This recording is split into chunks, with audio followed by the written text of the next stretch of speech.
Today we're on Lesson 12 in our study of Proclaim Liberty throughout all the land.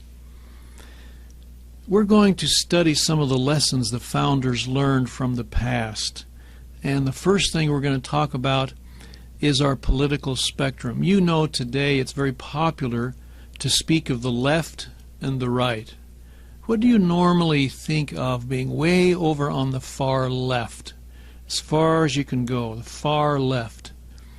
And of course we know it's some kind of brutal, centralized, controlling government. The worst form we know, of course, is communism. Communism on the left. And then perhaps you've heard in the press someone saying, that guy is so far right, he's a, what's the word? Fascist. Fascist. And so we have this so-called spectrum. Fascism on the right, communism on the left. And that's given to us and spoken about in political science classes and journalism and so forth as our political spectrum. Well, of course, a spectrum is supposed to include everything. So I like to ask groups when I speak to them, if that were our political spectrum, where are you? Are you in the middle? You a moderate? Don't call me a moderate. What's a moderate? Someone who tries to sense the direction of the political winds today. And it's very confusing, isn't it? There was a person in my state years ago that used to go around saying, I'm a little right of center. Okay, so does that mean you're a little closer to fascism than communism? See, that wouldn't be very nice to talk about. So this is very confusing.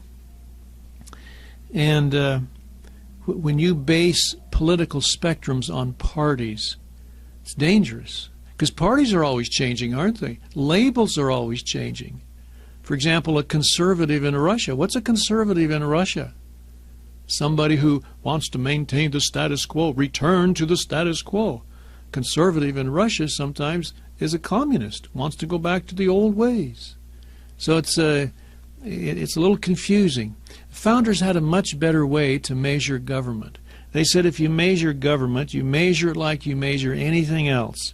On one end is zero. Zero government. And on the other end is total government. Whatever you're measuring is the total. 100% of whatever you're measuring. So the true spectrum, the founder said, is zero government to 100% government. Now there are names for zero government. What is that? Total chaos. Anarchy, if you would. Anarchy. And on the other end, tyranny. Do you want to hear the founders say that? Look at number 3 there. This is Washington. He says there's a natural and necessary progression from the extreme of anarchy to the extreme of tyranny. Those are your blanks. Do you see what they're talking about? Anarchy and tyranny.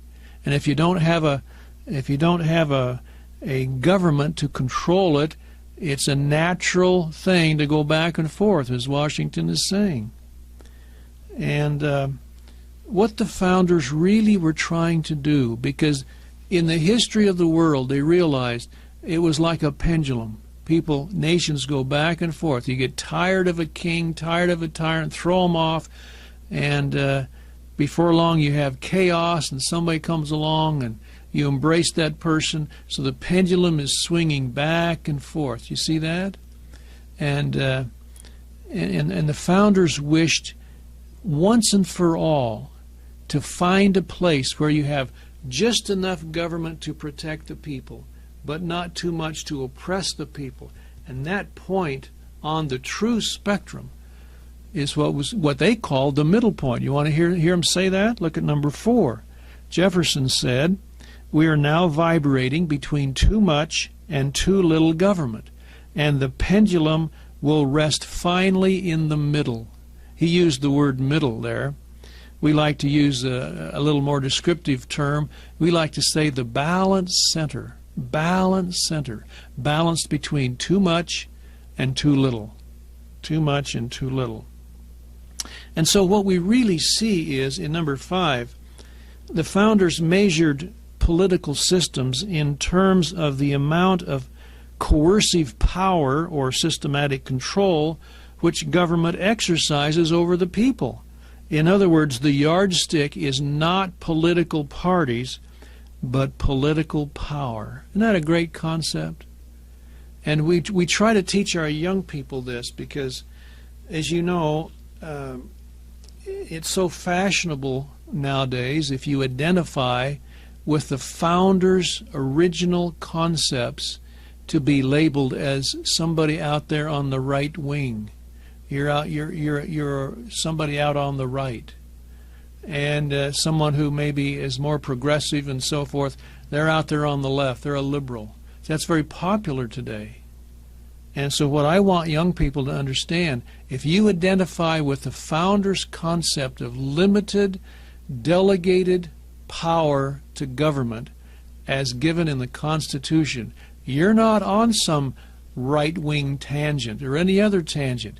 You're right in the balanced center, right where the founding fathers were. We all want to be known as being balanced.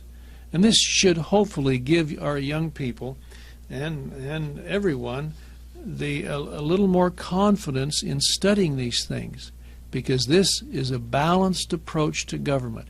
And as we'll see over the next few lessons, the whole attempt of the founders is to find that balanced center. They missed it the first time. We'll discuss that.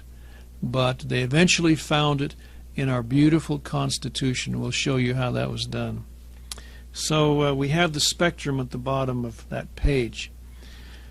Now, we're going to discuss a few little things about ruler's law so that you can recognize it when you see it, when you see elements of ruler's law. First of all, we need to note what's the matter with the pyramid. We're on the top of page. This is letter B. What's the matter with the pyramid there under ruler's law?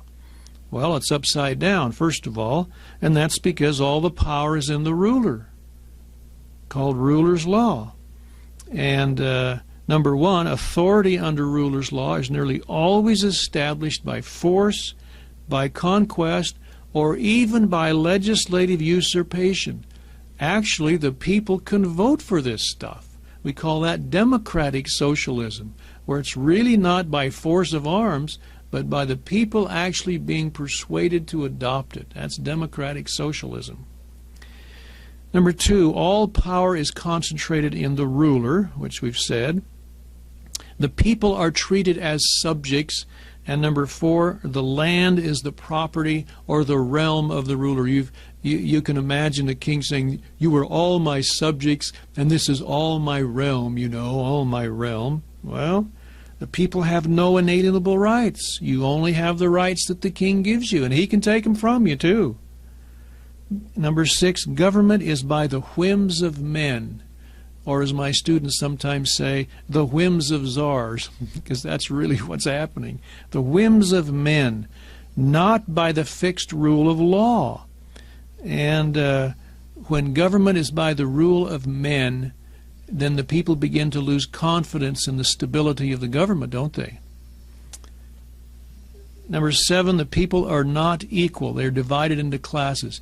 Anytime you see people talking about classes, different classes of people, or emphasizing classes of people, you can be sure that they are advocating elements of ruler's law. Because under people's law, everyone is equal. No one is above another. It's kind of an interesting little signpost on our journey for good government is when classes begin to form. That's ruler's law. Number eight, the thrust of governmental power is from the top down. Under ruler's law, this is the force of government from the top down. The ruler makes the rules and enforces the rules. Under people's law, it's from the bottom up. The people are the ones that solve the problems. Okay? Number nine, the ruler issues edicts, which are called law. Edicts, which are called law. We'll see how that's happening in our society. And then he interprets it and enforces it. The founders actually said, I think we read a quote under the principles of separation of power. When you give somebody the power to make a law enforce a law and interpret a law, what do you have? You have tyranny. And that's exactly what the founders knew would happen. That's ruler's law. Number 10, problems are typically solved by issuing new edicts, creating more bureaus, appointing more administrators, and charging the people more taxes, your blank, to pay for these services. And number 11, freedom is never considered a viable solution to anything. Can you imagine having a problem out in your community and somebody saying, from Washington saying, oh, let the people solve it themselves. They're smart enough out there. Let them solve it themselves. No, no. Our ruler says, we'll send out some administrators. See, this is ruler's law. You can see it happening perhaps in your own community. Number 12, in 100% ruler's law, the transfer of power is from one ruler to another is usually by violence. You notice that? By violence. This is 100% ruler's law, by violence. And then as you study the history of ruler's law throughout the history of the world, what you're really studying is the continuous existence of misery of the people. And that's your blank, misery. Because the people never rise above a basic hand-to-mouth subsistence level under ruler's law. You would think we would learn after all this time, but we don't seem to have learned that. If you really want advancement, stay away from ruler's law. Well, Jefferson and the other founders hoped to find that golden mean, what we call the balanced center, as we said, where government would be based in the people themselves, and that's your blank, people. So let's talk a little bit about people's law now. And as you see, we've pulled the pyramid over to the, what do we call it, the balance center, and turned it right side up, where it represents very little authority at the top in the federal. And as you get closer to the people, you have much more government authority and control. And letter D, it was Thomas Jefferson, who was the one that kind of took it upon himself to do the thinking behind all this and to find the answers. And one of the places they studied, as we mentioned, is ancient Israel in the Old Testament. So let's discuss that a minute. You remember when the Israelites came out of Egypt, how old was Moses? Do you remember this? He was about 80 years old, wasn't he? Moses had 3 40-year periods in his life. Do you remember? The first 40 years was spent where? In Egypt, in Pharaoh's court. What kind of law do you think Moses learned there? Ruler's law, no question about it. And then you remember the next 40 years was spent in the wilderness of Midian. Herding sheep, probably enjoying life, taking it easy, got married, and probably didn't have too much instruction on the law at that point. And it was evident by what we're going to see here in a minute. But then at about 80, he got his call, you remember, and went to Egypt and led the children of Israel out of Egypt. You remember that great story. And he gets them out there in the wilderness, and we think there's at least 2 million of them. We know there's 600,000 families, so it's got to be a lot of people.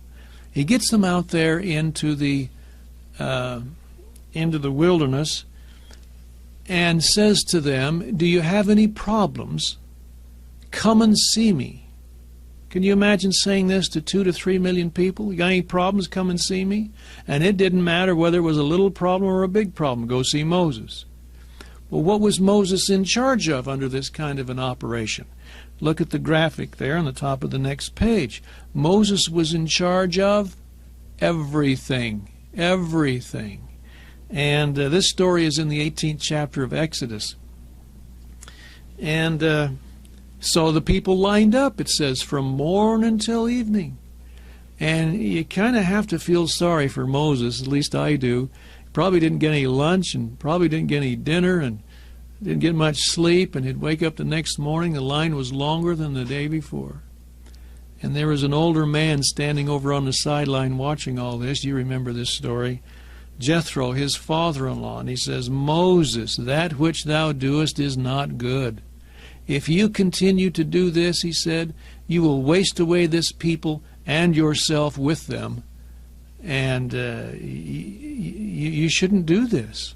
And the record doesn't say this, but you can almost hear Moses say, well, Dad, do you have any suggestions? And so, of course, with the help of God, Jethro helped Moses reorganize the whole camp of Israel into what you see there at the bottom. And he said, okay, you got 600,000 families. Now I want you to divide all of those families up into groups of 10 families. Groups of 10 families, and each of them will choose a leader. Well, how many groups of 10 families can you get out of 600,000? 60,000, right? You've got 60,000 leaders all of a sudden.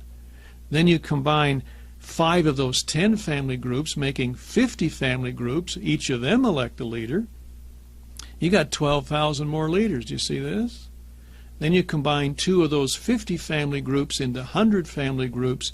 You've got 6,000 more leaders. What are we up to now? 78,000 leaders all of a sudden. Then you take 10 of those 100 family groups, making 1,000 family groups. Each of them elect a leader. You've got 78,600, and don't forget Moses, and 1 leaders. Isn't that amazing? And then Moses said to them, and this is in letter H, the hard cases they brought to Moses, but every small matter they judged themselves. In other words, you solve the problems at your local-most level. And only the hard cases, meaning those that can't be solved on the 10 family, 50 family, 100 family, 1,000 family level, you bring to me.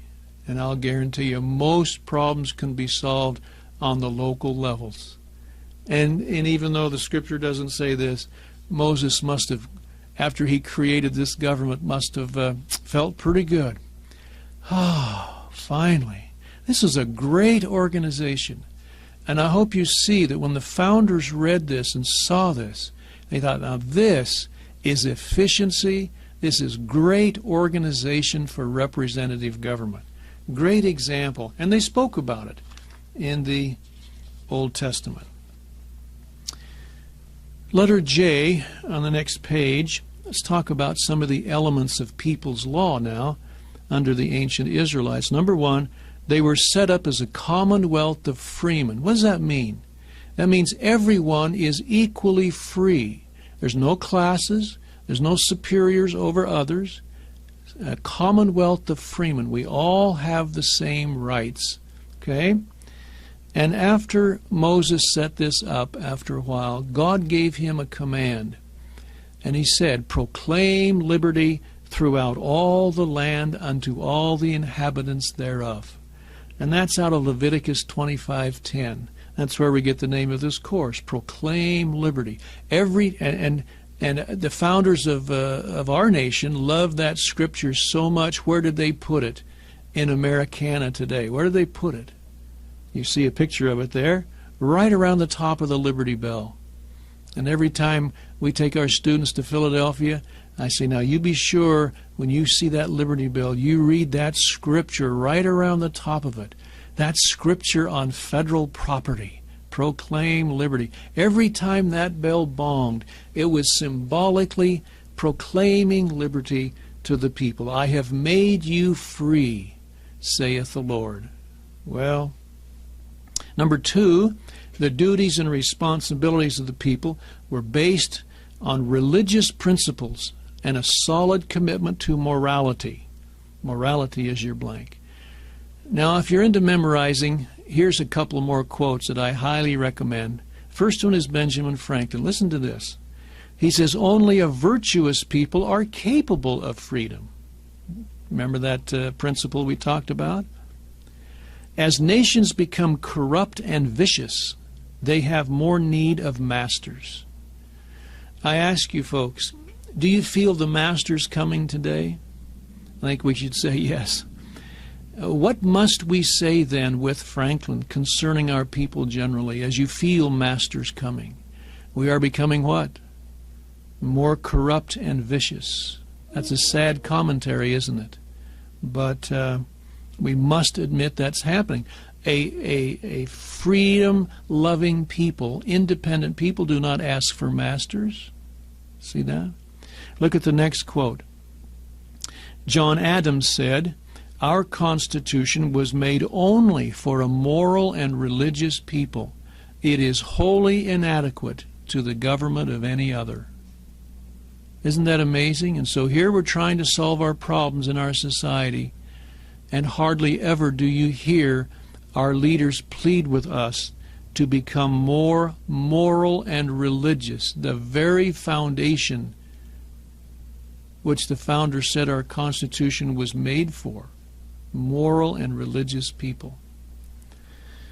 Number 3, they were organized in small, manageable units where everyone had a voice and a vote. You see, if everyone's equal, how do you sense in an election, for example, how do you sense the will of the people? If everyone's equal, you have to do something to get everybody's opinion. How do you do that? Well, you break it down into small, manageable units where everybody can vote. So if you vote today, you go into your precinct voting place, and many times it's within walking distance, but it's a local church or a school or community center, and that way you sense everybody's opinion. You see that? There was a strong emphasis on local self-government. Number 5, they had a system of honest money. This is interesting. Even ancient Israel, the law was, you have a monetary system based on something of value. Value, not worthless paper. That's the law in ancient Israel. That's interesting, isn't it? The land was looked upon as a stewardship of the people. You take care of it, not the governments. And private property rights were protected. The rights of life were protected. Number 9, all leaders. And number 10, all laws came about only with the consent of the people. This is most interesting. Not even God would thrust upon his people a leader that they did not want. Do you remember this? Do you remember after the long line of judges, the people started clamoring for a king? And the prophet Samuel says, you don't want a king. Let me tell you what a king will do. And they kept clamoring for, we're going to be like our neighbors. Okay, so they got a king, and you know what happened. So it's interesting that God will let us feel the consequence of our decisions. He will not thrust upon us leaders or even laws that we do not agree to, so that we can then be held responsible because we made the choice. And I think we need to think about that today. Number 11, accused persons were presumed to be innocent until proven guilty. A king would say, arrest that man and put him in prison. Well, okay, but he wants a trial. He wants a trial. Give him a trial. Give him a trial. Well, we don't have enough evidence to convict him. Do you know what kings used to do? Go to Parliament and say, I want a bill of attainder on that man. What is that? That's a legislative decree saying the guy's guilty. And the founders would say, and it was a law in ancient Israel, you must be able to prove guilt by evidence in a court of law. And if you can't, what must you do? Even if you think the guy's guilty, you must let him go. Knowing what? Knowing what? That in the end, God will make the decision. You just have to leave it to the judgment of God. That's your blank. Number 12, the entire code of justice was based primarily on reparation to the victim rather than fines and punishments in the Commonwealth. This is most interesting because have you noticed the tendency today to lock people up and then have to pay taxpayer money to keep them locked up and confined and so forth? And one of the rules of justice in the Bible, if you injure someone, that person then is entitled to be compensated by the victim, by the criminal, by the person who did it. You injure someone, you repay that someone. And this is a great law, reparation to the victim. We have a little bit of it in this country, but we need a whole lot more, rather than just locking people up, particularly on first offenses. Well, number 13, the main thrust of government was from the people upward. You remember this? People upward. And only in a time of temporary crisis will you get this. And this is when Congress declares war, actually declares war, and this is Congress, now representatives of the people, who will be paying for that war and sending their children to fight that war. When they vote to have a state of war, then that gives the president certain war powers, and that's your blank, war powers. And the president may have more authority to do things than he otherwise would have had. For example, he may be able to tell an industry what they need to produce for military goods and so forth. He may have to create an agency to ration food. May have to take over highways to transport. See, normally in peacetime, he wouldn't have that authority constitutionally. But in a declaration of war, those are certain war powers. Do you see that? But when the war is over, all of those things that are done under war powers go back, or supposed to. Do you know that there are agencies of government today that exist, mostly under different names, that were created, for example, during World War I under the War Powers Act? I thought World War I was over. Well, it is. Well, why do we still have these agencies? You see, we haven't been true. Then we have another declared war in World War II, creating more agencies. And we haven't had any declared war since then, and yet we have a whole lot more agencies being created even without declarations of war. Do you see the problem that we're getting into? Well, founders had answers for all these things, folks, and as you learn these lessons, brilliant formulas, it's amazing. Number 14, the government was required to operate according to principles of law. We're talking still of ancient Israel, principles of law, not the whims of men. And because this system expressed the will of the majority of the people, it allowed power to be transferred from one regime to another by peaceful means. Peaceful means. Now we want to spend just a little bit of time talking about Anglo-Saxon, and look at letter K. As you may remember, the Israelites occupied much of Palestine until around 922, when the 10 tribes broke away, became known as the Kingdom of Israel versus the Kingdom of Judah in Jerusalem, and for 200 years went into an abject apostasy. And then they were captured. You remember who conquered the northern 10 tribes? This was the country of Assyria, and took many of them off into Assyria, held them captive until Assyrians were conquered by the Babylonians, and the 10 tribes, the remnant of the 10 tribes, said, "We're out of here," and they left and escaped to the north and settled up around the Black Sea, and that's your blank, Black Sea. And in due time then they disappeared, hence became known as the Lost 10 Tribes, if you remember. Well, in Jefferson's day, there was a great 3-volume work published called The History of the Anglo-Saxons. This is by Sharon Turner. The Anglo-Saxons trace their lineage clear back to a group of people called Yinglings. Do you see in letter A, the second line, second word, Yinglings, not dinglings, Yinglings. And these people found themselves in that very same area north of the Black Sea in letter B, but when the Roman legions came around, Roman is your blank, this is in 65 BC, conquering that whole area, these Yinglings said, "We're out of there, we're out of there." And as you see there on the previous page, a little map generally showing what they did is they went up the Dnieper River in southern Russia over into northern Europe, intermingled or conquered a group of people called the Sakai, became known as Yingling Sakai. Yingling Sakai. Well, when the Roman Empire was falling apart around 450 A.D., the Roman troops, as you remember, were pulled out of Britain, and that left a vacuum.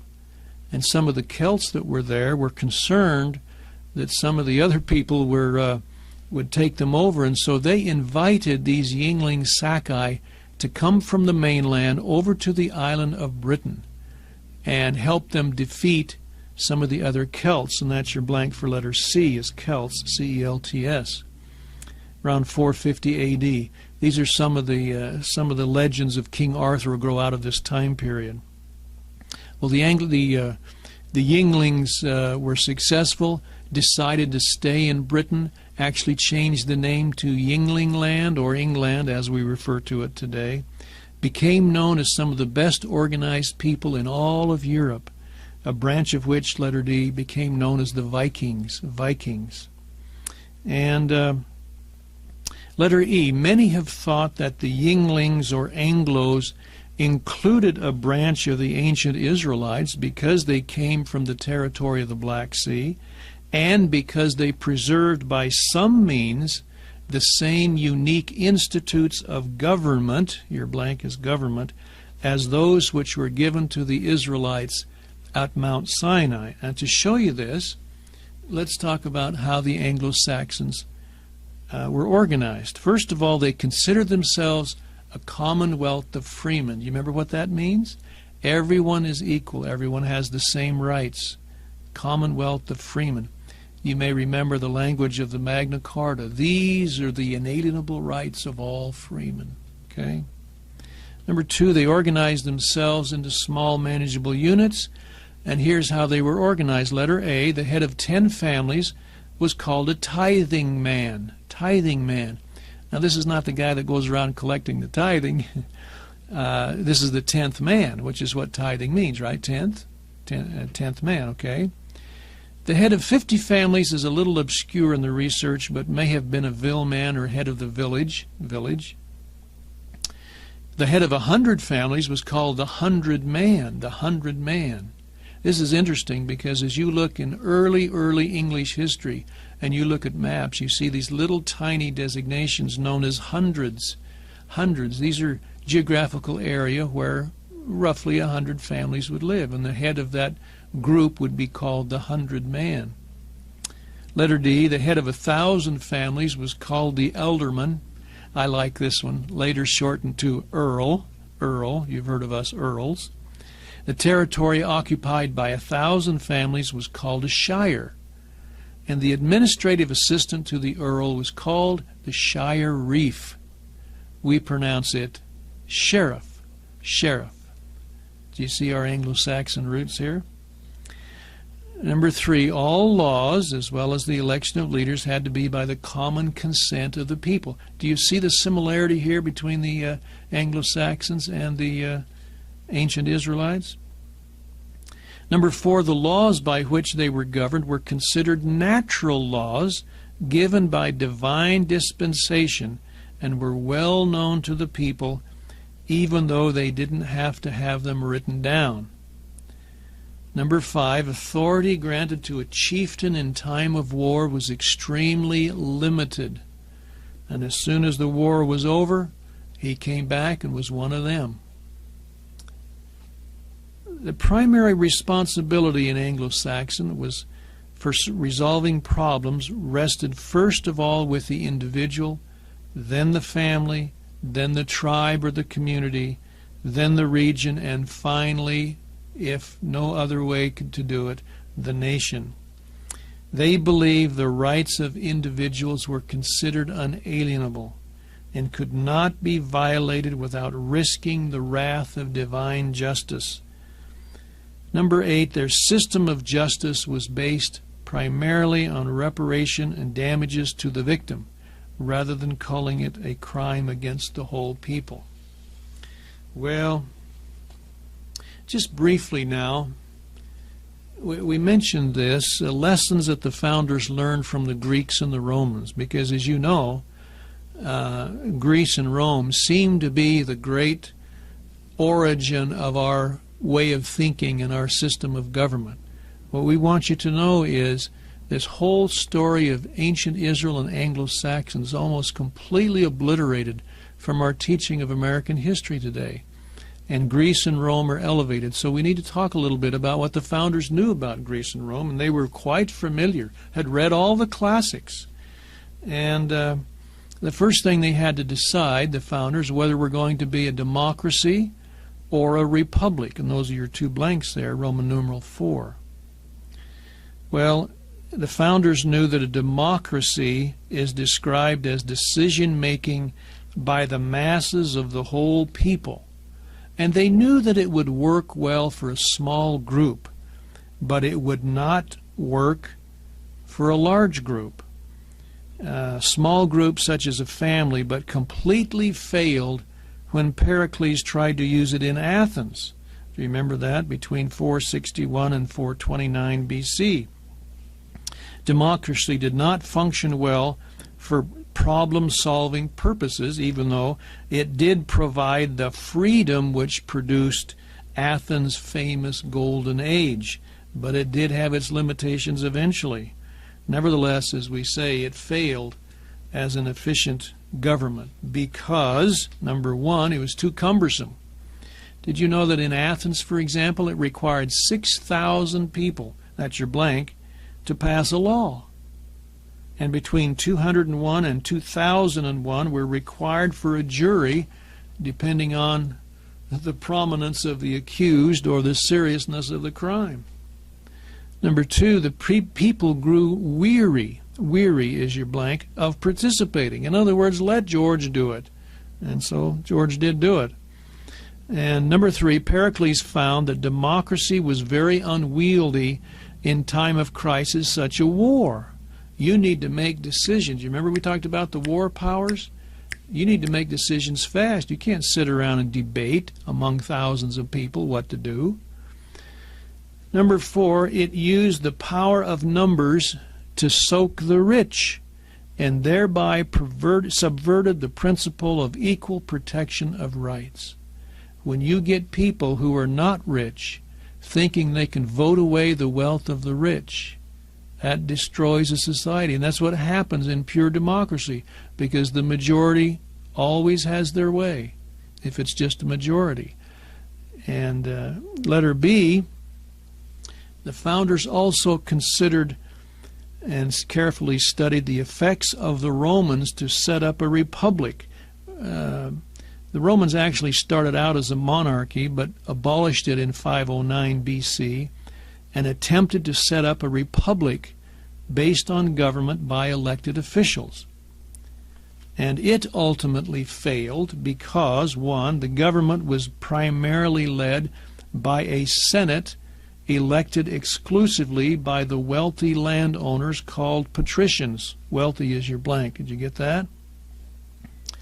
Number two, when the masses, called plebeians, were finally allowed a popular assembly, it did not provide a bicameral balance of power between the two groups because of almost complete domination by the Senate. You see the problem there? You know, when the founders read this and studied this and realized you have to have both groups represented, but you have to give create an incredible system of checks and balances so that one doesn't overpower the others, as it did in Rome. Number three, in 30 BC, the republic collapsed, and Augustus Caesar took over as the first emperor, you remember. Rome went on to conquer 60 million people and governed them under ruler's law for nearly 4 centuries. Well, and in letter C, the founders wanted to have the freedom of a democracy and the efficiency of a republic. How is that achieved? Well, you let the whole people of qualified age elect the representatives, and then you let the representatives of the people study the issues and make the decisions, and I should add, based on principles of law and justice, and not just on the whims of the majority of the people. So as we get into studying how the founders put all this together, I hope you will appreciate the monumental task the founders faced. This was a slow operation, and in many ways one that they had to learn from sad experience. So I appreciate you spending some time with us as we went back in history and learned where the founders got their good ideas. In our next lesson, we'll discuss the founders' first attempt to find the balanced center of the political spectrum. Thank you very much.